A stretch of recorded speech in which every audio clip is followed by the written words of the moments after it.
आज भारत समेत दुनिया भर में एक सवाल गूंज रहा है। वो तमाम मुस्लिम देश कहाँ हैं जो हर मंच से उम्मा और इस्लामी एकता की बात करते हैं?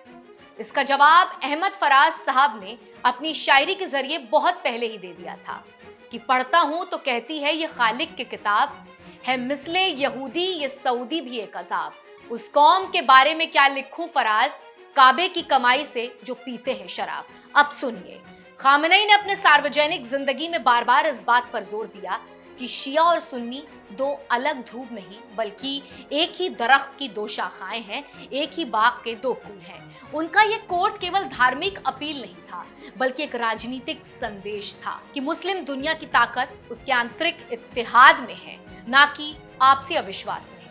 लेकिन आज जब वो इस दुनिया में नहीं है और उनके समर्थकों को लगता है कि वो सबसे ज्यादा साथ देने की जरूरत थी, तब कई बड़े मुस्लिम देश खामोश नजर आए।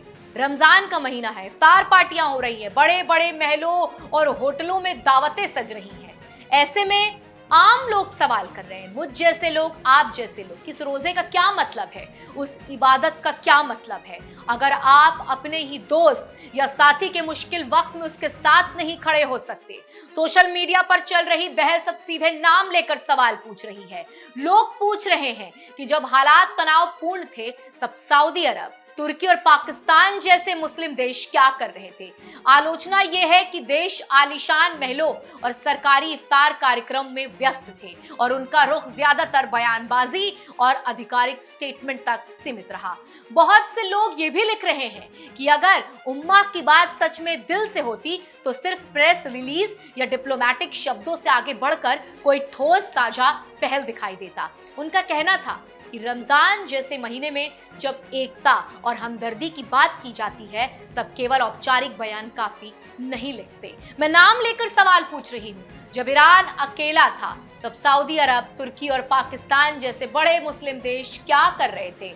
आलोचना यह है कि देश आलीशान महलों और सरकारी इफ्तार कार्यक्रमों में व्यस्त थे और उनका रुख ज्यादातर बयानबाजी और आधिकारिक स्टेटमेंट तक महदूद होकर रह गया था। जो देश खुद को हरमैन शरीफैन खिदमतदार कहता है, जो इस्लामी दुनिया की अगुवाई का दावा करता है, वो निर्णायक क्षणों में हमेशा स्ट्रैटेजिक साइलेंस क्यों चुन लेता है। जब गजा में बच्चे मारे जा रहे थे, जब घरों में मलबों से लाशें निकल रही थी, तब भी महज बयान आए, लेकिन जमीन पर कोई निर्णायक सामूहिक दबाव नहीं दिखा।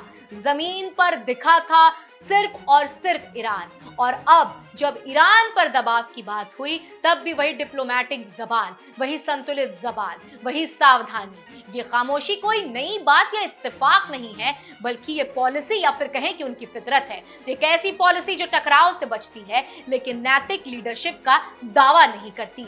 सवाल यह है कि क्या इस्लामी दुनिया की लीडरशिप सिर्फ आर्थिक ताकत और कूटनीतिक रिश्तों से तय होगी या फिर मुश्किल वक्त में लिए गए स्टैंड से। जब खामेनी की कुर्बानी को इतिहास में याद किया जाएगा तो सिर्फ उनके बयान नहीं बल्कि उनके स्टैंड के साथ उनको याद किया जाएगा। वो स्टैंड जिसमें उन्होंने खुलकर अमेरिका और इजराइल की नीतियों का विरोध किया। इतिहास अक्सर दर्ज करता है कि किसने जोखिम लिया और किसने दूरी बनाई। और उसी के साथ ये सवाल भी उठेगा कि जो खुद को इस्लामी रहनुमा सरपरस्त कहते थे, वो उस दौर में किन प्राथमिकताओं में उलझे थे। सोशल मीडिया पर एम्स्टीन फाइल के दस्तावेजों में उनके नाम गूंज रहे थे एक प्रतीक के तौर पर, ये दिखावे के लिए कि ग्लोबल पावर सर्किल से नजदीकियां ज्यादा अहम थी, या इस्लाम में मुसलमानों की सामूहिक आवाज या विमर्श या व्यक्तियों की तुलना नहीं है बल्कि नैतिक पोजीशनिंग की तुलना है। इतिहास जब लिखा जाता है तो वो ये भी देखता है कि संकट के समय किसने खुलकर मोर्चा लिया और किसने संतुलन, चुप्पी या दूरी को तरजीह दी। आखिरकार सवाल यही रहेगा, नेतृत्व का असली मापदंड क्या था, बयान, रिश्ते या फिर जोखिम उठाकर लिया गया स्टैंड। खामेनी इस दुनिया में नहीं है लेकिन उनके स्टैंड को ये दुनिया हमेशा याद रखेगी।